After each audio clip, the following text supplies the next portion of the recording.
আগে আপনাকে জানতে হবে যে স্ট্রেস ইনডিউস কার্ডিওমায়োপ্যাথি জিনিসটা কি। ফার্স্ট কয়েন্ড ইন জাপান, এটাকে টাকাসুবু কার্ডিওমায়োপ্যাথি বলা হয়, বা চলতি ভাষায় আমরা যখন ছোট ছিলাম আমাদের বসেরা বলতো এটা ভ্যালেন্টাইন্স ডেতে হয়, ঠিক আছে।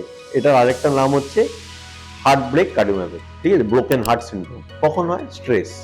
স্ট্রেস কখন হয়? বিবাহ বিচ্ছেদ, প্রেম বিচ্ছেদ, তার জন্য কখন বেশি হয়? ভ্যালেন্টাইন্স ডে 2-3 পরে, ঠিক আছে। এই স্ট্রেস দেখা গেছে ছেলেদের নাকি কম হয়, গবেষণা বলছে নাকি বিবাহ বিচ্ছেদ বা প্রেম বিচ্ছেদ ছেলেদের নাকি কম।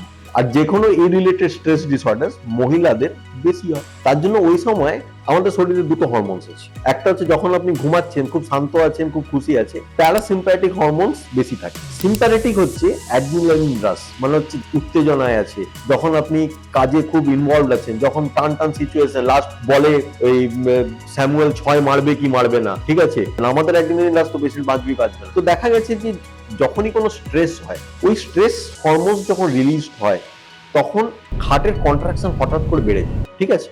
সে সময় দেখা গেছে কন্ট্রাকশন বেড়ে যাওয়ার জন্য হার্টের পুরো বেলুন যদি ভাবি না, উপরের কন্ট্রাকশন এত বেড়ে গেল নিচেরটা বেলুনের মতন ফুলে যায়, ঠিক আছে। And its looks like octopus কে ধরার জন্য কিছু ট্র্যাপ থাকতো জাপানিজদের কাছে, সেই ট্র্যাপের মতন দেখতে হয়ে যায়, মানে হার্টের উপরটা এমন চুপসে গেল, নিচটা ফুলে গেল।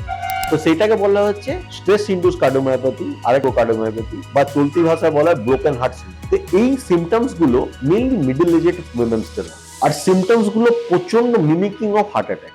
ইকোতেও দেখা যাবে যে একটা দিক যেটা বেলুনের মতো ফুলে গেছে, সেই ইকোতে ওই জায়গাটা হার্টটা নড়ছে কম, দেখে মনে হবে যে হার্ট অ্যাটাক হয়েছে। ইসিজিতেও চেঞ্জেস আসবে, দেখে মনে হবে হার্ট অ্যাটাক হয়েছে। অ্যাঞ্জিওগ্রাম যে করবে দেখবে যে কোনো ব্লকেজ নেই। দোমনায় পড়ে গেলে সবকিছু তো বললো হার্ট অ্যাটাক, বুকে ব্যথা এমন বললো হার্ট অ্যাটাক, ইসিজিও বললো হার্ট অ্যাটাক, ইকো বললো, কিন্তু অ্যাঞ্জিওগ্রাম নর্মাল। তখন হিস্ট্রি নিয়ে দেখা যাবে যে 2 দিন আগে বরের সাথে ঝামেলা হয়েছে, বাড়িতে শাশুড়ির সাথে ঝামেলা হয়েছে।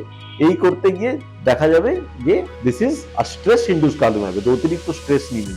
যে কোনো স্ট্রেসের জন্যই হতে পারে, not only specifically to women, ছেলেদেরও হতে পারে, ঠিক আছে। যারই স্ট্রেস নেওয়ার ক্ষমতা কম থাকবে এবং ক্যাটাকলমাইন সার্জ বেশি হবে তাদেরই হতে পারে। Symptoms are very much similar to heart attack, কিন্তু অ্যাঞ্জিওগ্রাম করে দেখা যাবে তাদের রক্তনালীতে কোনো ব্লকেজ নেই।